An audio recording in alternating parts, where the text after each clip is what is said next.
نبارك لمنتخبنا العراق بفوزهم على الأردن. بويا شنو القواو إلا بشدة.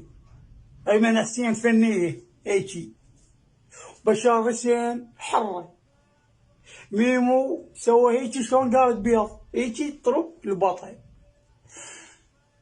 النوب قالوا جلال مقولين عليه اثنين، كان صدق كذب جلال صدق تحكي؟ لا والله كانت ماكو الا يقولون عليك الله ترتاح. اي تفوت لك لعبه ما يقولون عليك، خلي شباكك نظيفه. اي كانت كوستر الا تخبط يلا ترتاح.